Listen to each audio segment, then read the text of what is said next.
네, 오늘도 수급을 통해서 옥석을 가려보겠습니다. 수급 파이터! 오늘도 김태성 팀장님과 함께하겠습니다. 안녕하십니까? 네, 안녕하세요.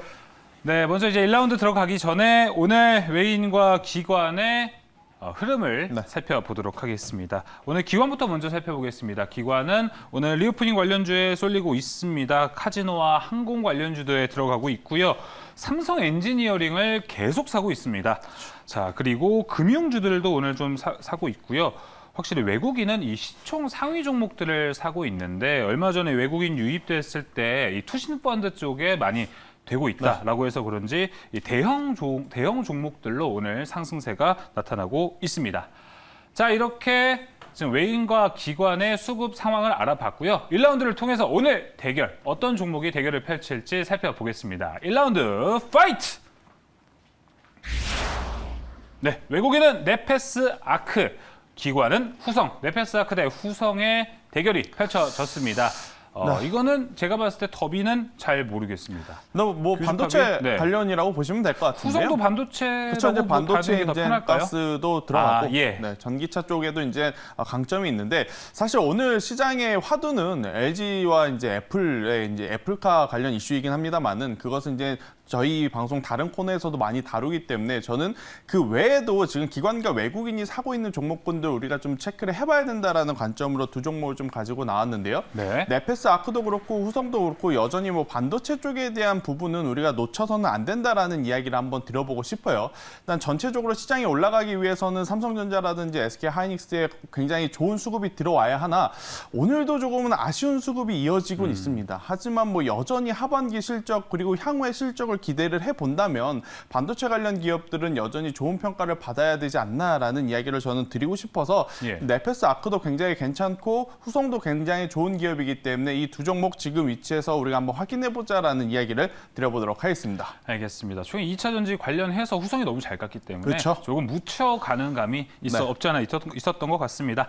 자, 그럼 1라운드 네페스 아크 대 후성의 대결이 펼쳐졌습니다. 과연 이 둘의 승자는 누가 될까요? 네페스 아크 사명이 참 볼 때마다 멋있다고 느껴집니다. 저는. 네페스 아크는 네페스에서 이제 인적 분할이 되면서 반도체 이제 테스트 사업 부분이 이제 따로 떨어져 나온 기업이다 이렇게 볼 수가 있을 것 같은데요.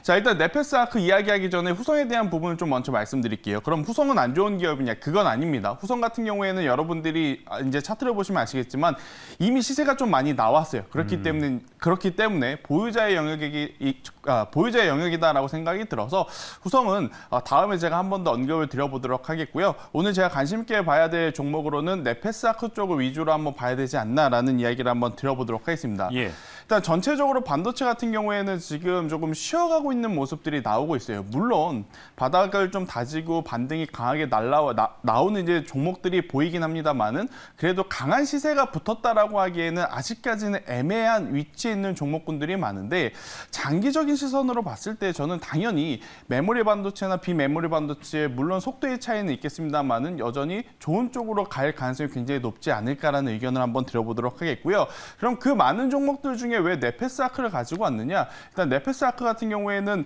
비메모리 반도체 테스트 전문 장비 업체라고 이제 보시면 될 것 같아요. 메모리 반도체 산업도 역시나 중요하지만 조금 더 길게 봤을 때는 당연히 메모리보다는 비메모리 쪽이 조금은 더 관심을 가질 수밖에 없는 상황이다라는 것을 한번 말씀드려보도록 하겠고요.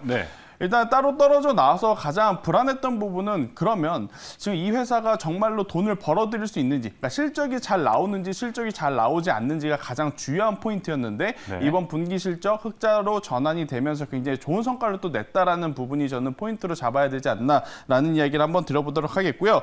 일단 그리고 이제 이 라이벌사, 대만의 이제 많은 이 후공정 테스트 장비 업체들의 가격들이 이제 조금씩 올라가고 있기 때문에 그에 따른 반사수혜를 우리나라 국내 기업들이 받게 된다면 저는 네페스 아크가 그것을 좀 차지해 갈 수 있지 않을까라는 의견을 한번 드려보면서 네페스 아크 지금 위치에서 우리가 조정 시 한번 반도체 IT 만약 포트에 반도체 IT가 있으시면 좀 부담이 될 수는 있겠습니다만은 만약에 없으신 분들에 한해서는 충분히 매력적인 기업이다라는 의견을 한번 드려보도록 하겠습니다. 알겠습니다. 네페스 아크의 펀더멘탈 이야기들 좀 들어봤습니다. 자, 그러면 가격 전략이 정말 궁금해지는데요. 가격 전략 바로 확인해 보겠습니다. 네, 뭐 네페사 그 차트 보면서 이야기를 한번 드려보면 전체적으로 아직까지 뭐 강한 시세가 나오진 않았습니다. 뭐 예. 강한 시세가 나오려면 당연히 삼성전자라든지 SK하이닉스가 치고 올라와 줘야 하는데 아직까지는 두 기업이 조금 좀 애매한 위치에 있기 때문에 관련주들도 큰 시세가 나오지 않는, 그러니까 신규 매수를 하시더라도 굉장히 부담이 되지 않는 그런 위치에 있다라고 저는 판단을 하고 있습니다. 그래서 네페사크 같은 경우에는 오늘 종가 48,700원 부근에서 매수를 하셔도 굉장히 좋은 가격대에 우리가 진입하는 것이 아닌가라는 생각이 들고요. 예. 여기서 저는 이제 목표가를 생각을 하는데 이 종목은 목표가보다는 기간을 좀 생각을 할 필요가 있지 않나라는 생각이 듭니다. 어차피 반도체 같은 경우에 단기적인 시세도 나오겠지만 중장기적인 시선도 뷰도 굉장히 저는 좋기 때문에 장기적으로 가져가실 수 있는 분들은 저는 충분히 박스권 고점 돌파해서 6만 원까지도 갈 수 있다라는 의견을 한번 드려보도록 하겠고요. 네. 대신에 손절가는 굉장히 좀 타이트하게 잡아드렸습니다. 일단 4만 원이라는 가격대가 이탈이 되게 되면 그때는 우선은 리스크 관리 차원에서의 손절은 필요하다. 네페사크는 다시 한번 말씀드리지만 탄력적인 움직임을 보이면서 단기적인 시세를 기대하시기보다는요. 조금 더 장기적으로 가져가시는 전략도 저는 나쁘지 않다라는 의견을 오늘 한번 드려보도록 하겠습니다. 네, 그래서 좀 길게 보는 관점으로 얘기를 해주셨습니다. 네페사크 목표가가 6만 원이고요. 손절가 타이트합니다. 4만 원 제시했습니다. 자, 이어서 2라운드로 넘어가겠습니다. 2라운드 대결은 어떤 종목이 나올까요? 2라운드 열어보겠습니다. 2라운드 파이트!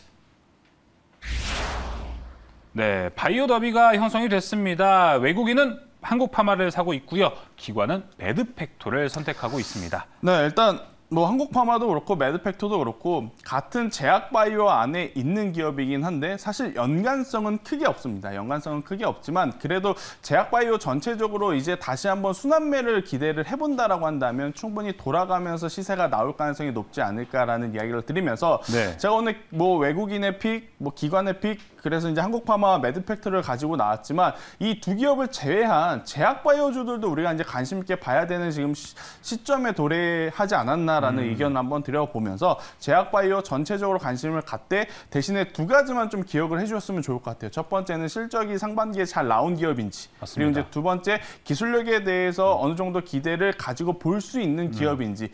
만약에 이 두 가지가 없는 기업이라고 한다면 굉장히 주가의 변동성도 심할 가능성이 높기 때문에 제약바이오를 보실 때는 실적과 그리고 이제 기술력에 대한 부분을 한번 고민해 봐야 된다라는 의견까지 오늘 드려보도록 하겠습니다. 제일 어려운 거 두 개 아닌가요? 그렇죠. 예.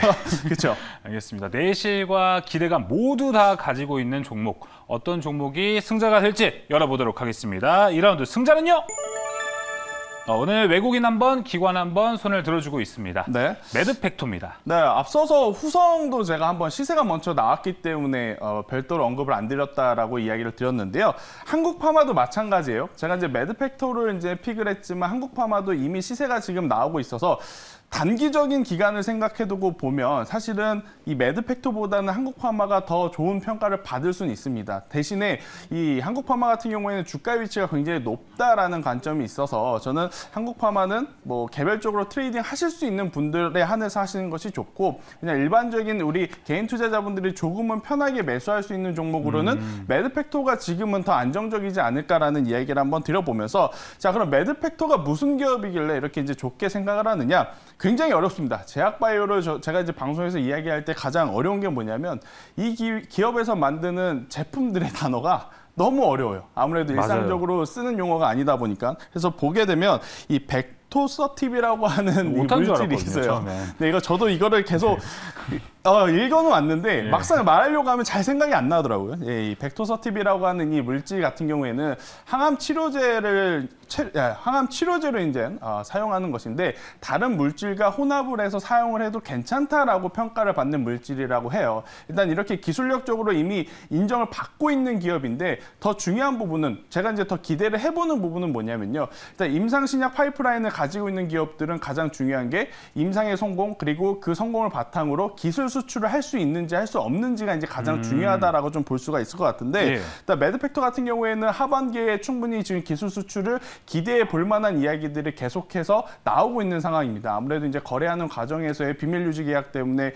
뭐 정확하게 나온 것은 아닙니다만은 네. 그래도 임상에 대한 좋은 결과값도 있었고 또 이제 기술 수출에 대한 이 매드팩토에서 내보낸 공격적인 뭐 기사들도 굉장히 많았기 때문에 충분히 저는 기대해 볼 만하지 않을까라는 의견을 한번 드려보도록 하겠고요. 일단 제약바이오 지금 기술력 있는 기업들 안에서의 순환매도 빠르게 돌아가고 있기 때문에 사실은 높은 위치에 사는 것보다 조금 낮은 위치에서 사는 게 가장 좋지 않나라는 의견까지 포함해서 매드팩도 우리가 지금 관심 있게 봐야 된다라는 의견을 드려보도록 하겠습니다. 네, 확실한 기술력, 높게 평가받고 있는 기술력이 돋보이고 있는 매드팩토입니다. 자, 그럼 가격 전략도 잡아봐야겠죠? 네, 매드팩토의 차트를 보시면요.